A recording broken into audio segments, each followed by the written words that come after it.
হাজার হাজার মন ধান আমরা এই বন্ধ ক্ষতি হয়েছে। কায় কি দাও এটার চিন্তা হইলো বড়। আর কোনো পথ আমি দেখতেছি না, ধান যে আমরা কাটতে আনবো তারও কোনো সুযোগ নাই। আমরা যে কি করে চলবো, আমি চলার মতটাই আমরা নাই। ৭ জেলায় বিস্তীর্ণ হাওর এলাকার বাতাস কৃষকের এমন আর্তনাদে ভারী হয়ে গেছে। কিছুদিন পরই যে ধান কেটে ঘরে উঠত, গত সপ্তাহের ভারী বৃষ্টিতে তা তলিয়ে যাওয়ায় তাদের আর্থিক ভবিষ্যৎ এখন অন্ধকার। ৭ জেলার হাওরে এবার ৪,৫৫,১৫৩ হেক্টর জমিতে চাষ করা হয়েছে বোরো ধান।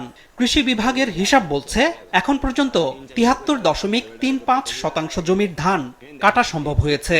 গত সপ্তাহের ভারী বৃষ্টি এবং উজান থেকে আসা পানির নিচে তলিয়ে গেছে ১১% বেশি ধানি জমি।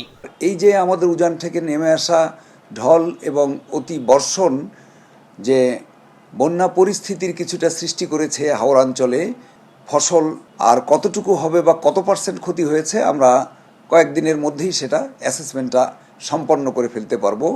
তবে এখন অ্যাসেসমেন্ট প্রক্রিয়াটা চলছে।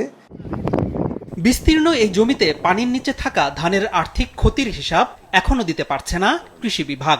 তবে দপ্তরটি বোরোতে হেক্টর প্রতি ৬.৮ মেট্রিক টন বা ১৭০ মন ধান উৎপাদনের লক্ষ্যমাত্রা নির্ধারণ করেছে।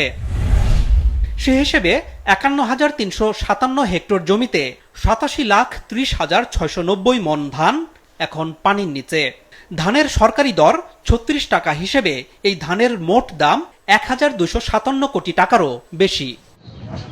তবে বিপদ এখনো কাটেনি। কৃষি বিভাগ হিসাব দেখাচ্ছে ডুবে যাওয়া এই ধান ছাড়াও মাঠে এখনো ১৫% জমির ধান কাটা বাকি। অতিবৃষ্টি কিংবা উজানের ঢল বাড়লে ধানি জমি ডুবে ক্ষয়ক্ষতির পরিমাণ বাড়তে পারে আরও। আনোয়ার হোসেন, মাছরাঙা সংবাদ, ঢাকা।